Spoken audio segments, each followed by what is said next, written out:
Hello and welcome to Wasted Plotential, where we discuss the wasted potential of our favourite plotlines. Tekken 6 was kind of the point where the Tekken storyline really started going downhill. It was stagnating despite how much the stakes were raised by its premise. The status quo kinda got stuck after Kazuya came back in 4 and we had 3 Mishimas fighting each other. 5 at least had Jin patches to spice things up a bit, but it felt like a diversion that kept the 3 apart before we came back to the main conflict in 6. There we had 2 of the parties heading up massive armies and waging war across the globe while Heihachi sat it out. And then 7 benched Jin for Heihachi but did finally advance the plot again. But back to 6. Thanks to Tekken's awful release schedule back then, arcade release, second arcade release, console port years after the first arcade version, the game's story suffered. The setup was simple. Jin won Tekken 5 and took control of the Mishima Zaibatsu. Then Kazuya took control of the Zaibatsu's rival G Corporation, and then killed off the people in the corp that tried to have him killed at the end of 4. Jin begins waging war with the world for some reason, seemingly having given into his devil power that's been slowly building in strength since Tekken 3. Then Kazuya positions himself as the world's saviour by standing up to Jin's villainy.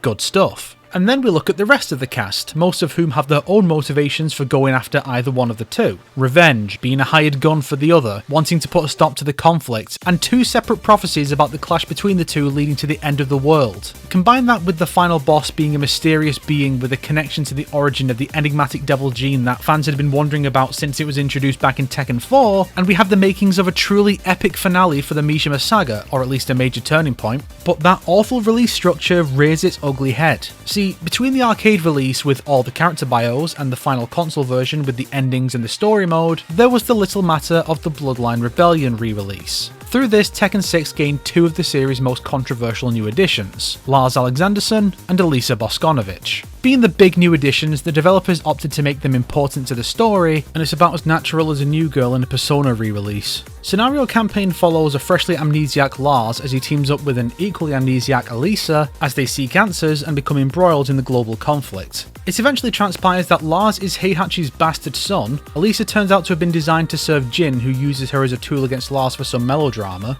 Then Lars teams up with Raven to go after Jin and Kazuya when they're about to face off. Lars beats Kazuya, who just decides to walk away without fighting his son, and then Nina just casually tells Lars everything after Jin loses to him too. Jin wasn't possessed or evil or whatever, he just knew that Azazel would revive when there was enough suffering in the world, and so he set about causing that suffering so he could awaken the monster and kill it with his power, which feels like a contrived backpedal to keep the one good member of the Mishima clan a good guy, even after introducing a new one to headline this very narrative. Jin seemingly dies killing Azazel and everyone goes home. Not only did they effectively sideline the entire cast for this new guy who has one of the most cliched and uninteresting story setups you can imagine, a character who looks like a self-insert fanfic character of a DBZ fan who also plays Tekken by the way, but everyone else's motivation for going after Jin or Kazuya amount to nothing. I proposed the idea in the Asuka video of having those seeking to face one of the 2 Mishimas forming alliances. Let the anti-Kazuya characters join Jin and vice versa. Lars' run-ins with those characters could then have more narrative significance as he learns more about the 2 and what the hell they're fighting for.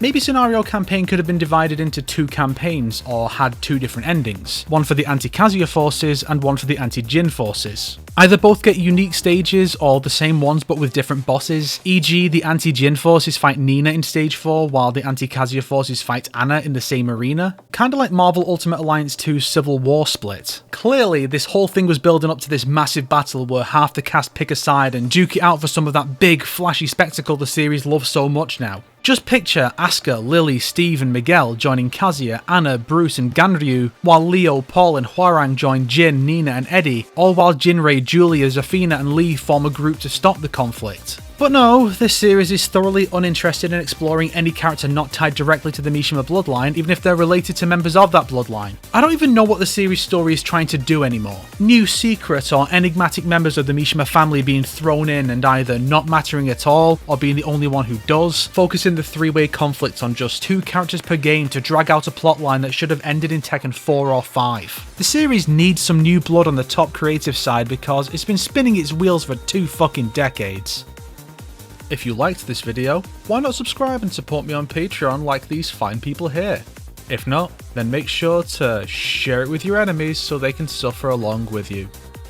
Today's recommended video is Tekken 6 15 Years Later by Arsenalty. It's funny.